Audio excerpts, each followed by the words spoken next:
The third part of Samurai Shodown Story explains the events narrated in Samurai Shodown 64, 64 Warriors Rage and Warriors Rage. If you understandably think that I just repeated the name of the same game, well, you're wrong. They are 3 different games with confusing titles.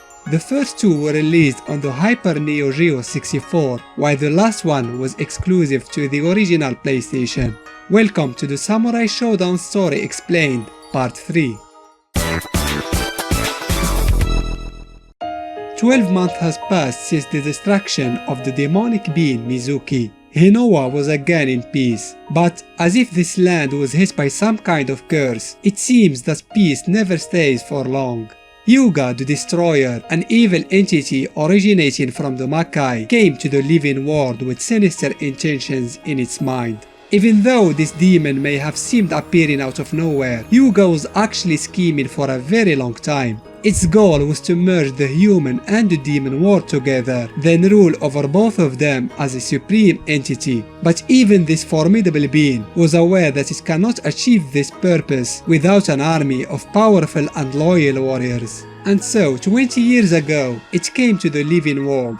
With its mastery of sorcery and forbidden magic, Yuga kidnapped unborn children, gave them mysterious special powers, then returned them to their mother's wombs. Those children were born normally later and grew up unaware of what happened to them. However, they were mindful of their gifts. They were called child gods by some and child demons by others. All in all, they had a normal existence, but when they reached the age of 20, it was the end of their mundane life. Yuga came to claim its due. It disguised itself as a puppeteer and invited each one of them to a show. The purpose of this magical show was to mind control them and remind them of their mission, the one they were given before their very own births. The next step of its plan was to acquire the perfect male and female bodies to initiate the fusion of the 2 worlds and the complete resurrection of the demon. Yuga already had the female part. She was one of its superhuman soldiers, a young woman named Shiki. However, the male body was yet to be found. In order to have complete control over her mind, Yuga engraved a magical snake-like tattoo in Shiki's back and ordered her to find the perfect male body. As a plan B, Yuga created a couple of semi-human dolls named Deku and Dekuna. He intended to use them to resurrect itself in case his servant failed to obtain the remaining male body. Shiki found what she was looking for, and it was none other than our lucky main hero, Haohmaru, who was still wandering in his endless quest to find strong opponents. Haohmaru perfectly met the criteria for the male body that Yuga wanted. Shiki tailed the Ronin while he traveled. She waited for the perfect time to make her move. However, Haohmaru noticed her and was ready when she decided to attack. Without the element of surprise, Shiki had no chance against the sharp cuts of Haohmaru's katana and lost the fight. The Ronin found himself again involved against his will in a demonic conspiracy. He decided to get to the bottom of this shady matter and face Yuga in person. But before he could do so, he had to defeat one of the demon's dolls, reanimated thanks to its black magic. Realizing that it can no longer acquire Haohmaru's body, Yuga had no choice but to use the bodies of its dolls, Deku and Dekuna, to resurrect itself. Confident of its superiority, Yuga attacked Haohmaru.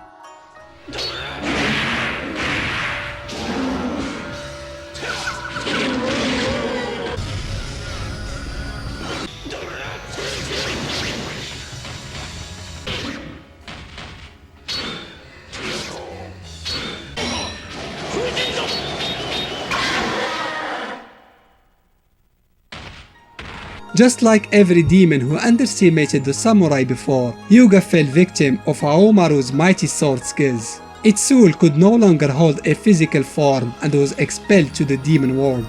With the defeat of Yuga, Shiki was at last free from its mind control, but the victory over this Emperor of Destruction would turn out to be just temporary.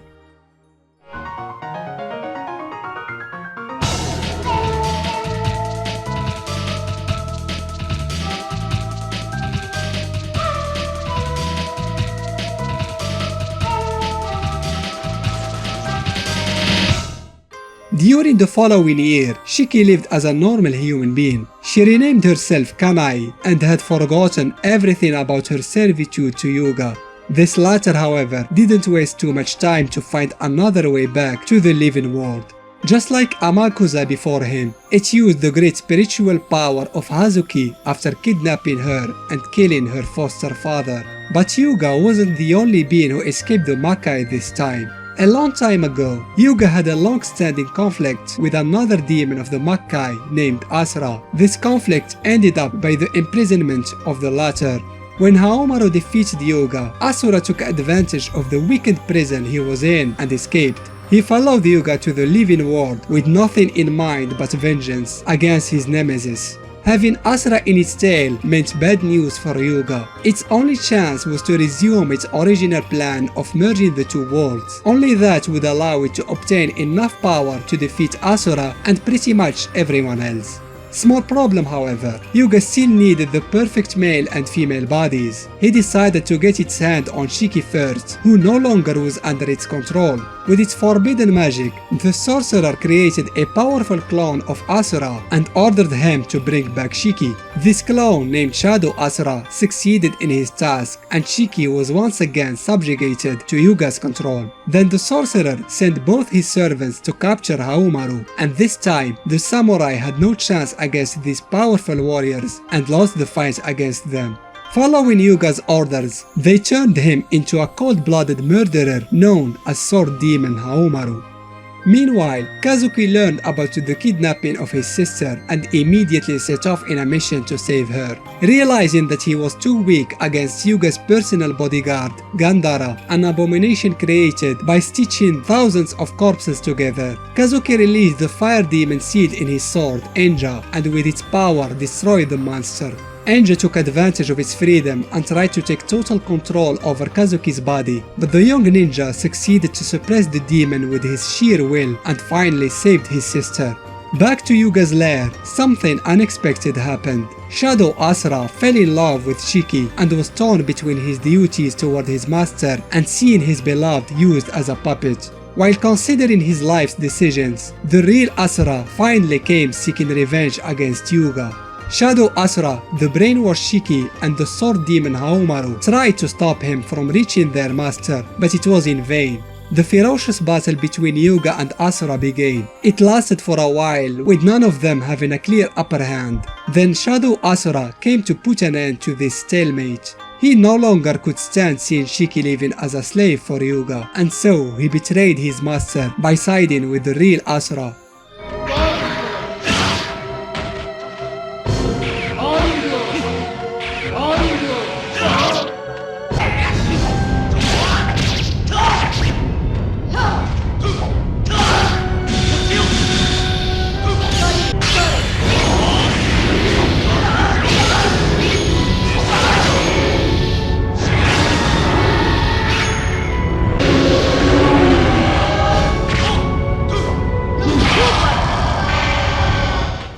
Realizing its inevitable death, Hyuga infused a fragment of its soul in Shiki in a desperate attempt to remain in the mortal realm before it was destroyed by the combined might of the two Asuras. Haohmaru and Shiki were freed from the mind control, but without Hyuga and its magic, Shadow Asura's body started to deteriorate. To save him from dying, the real Asura merged himself with his clone, forming one unique being. Few months later, Shiki paid a visit to Nicotine and Haohmaru, holding a baby in her arms. It was the child she had with Shadow Asura. She asked them if they could take care of her daughter, as she considered herself unworthy of being a mother. She was ashamed of her past as a servant of Hyuga. After they accepted her request, Shiki left, never to be seen again.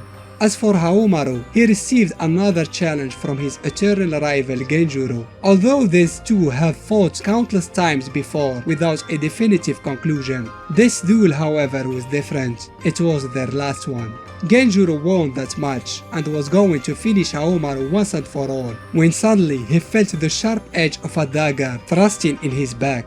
It was a young boy who stabbed him to avenge the death of his unnamed father. As a killer for hire, Genjuro had made just too many enemies of himself who waited for the perfect occasion to avenge their loved ones. It was just a matter of time before one of them could succeed someday. Mortally wounded, Genjuro leaned on Haohmaru's shoulder as they descended the stone stairs. He expressed his wish for a drink before he closed his eyes as his consciousness faded away.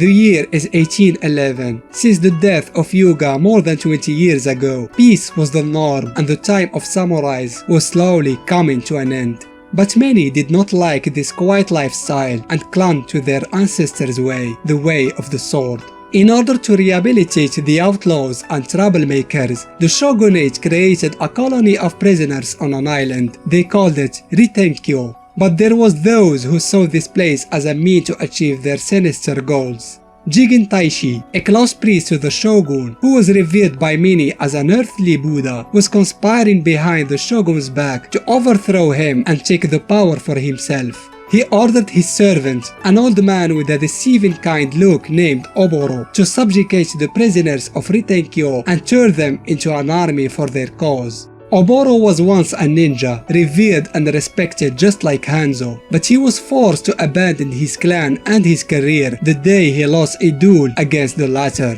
He spent the following 20 years learning dark magic and plotting for the government's downfall. He wanted to create the perfect nation for his master Jigen and avenge his humiliation by Hanzo. He was joined by a young man called Toma, who had an insatiable thirst for power.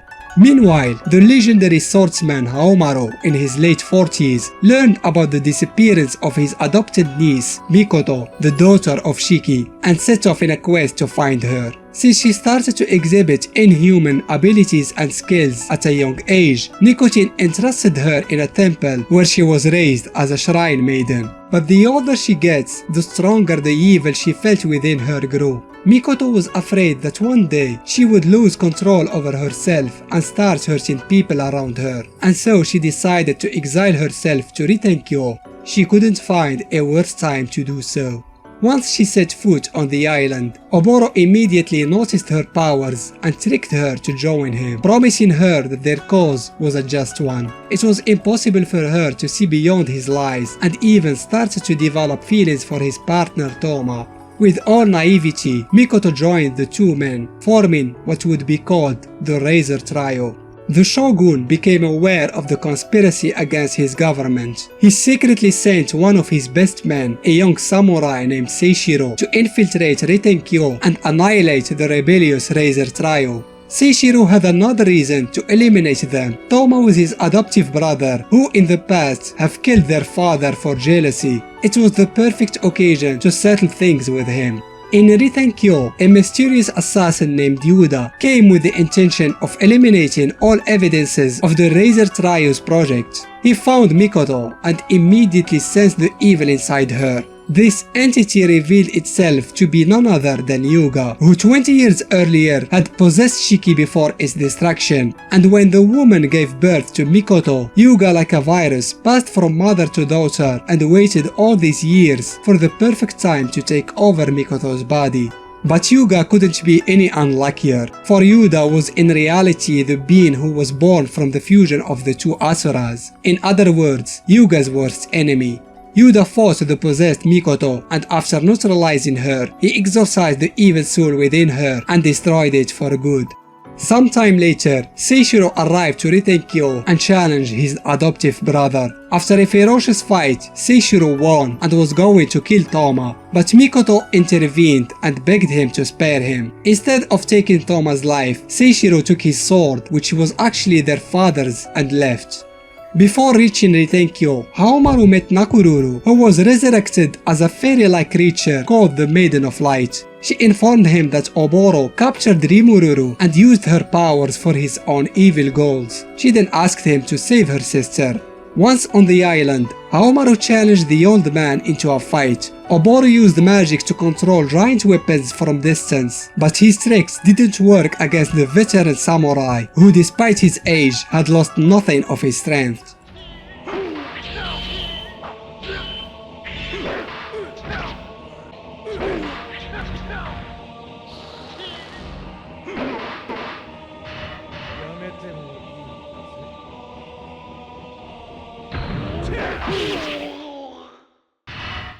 At the end, Oboro was killed. Haohmaru found Mikoto, who still wanted to stay in the island. After he told her about her parents and how much she took after her mother, she changed her mind and followed him, ready to face her uncertain future. And that was the third and the last part of Samurai Shodown Story. Let me know in the comments if you want to see more videos about SamSho lore and characters. Special thanks to SNKFightFan for helping making this video. Also thanks to all my patrons and Ben Ortega for their support. I hope you enjoyed this video. Don't forget to give it a like and subscribe to the channel. Thanks again for watching.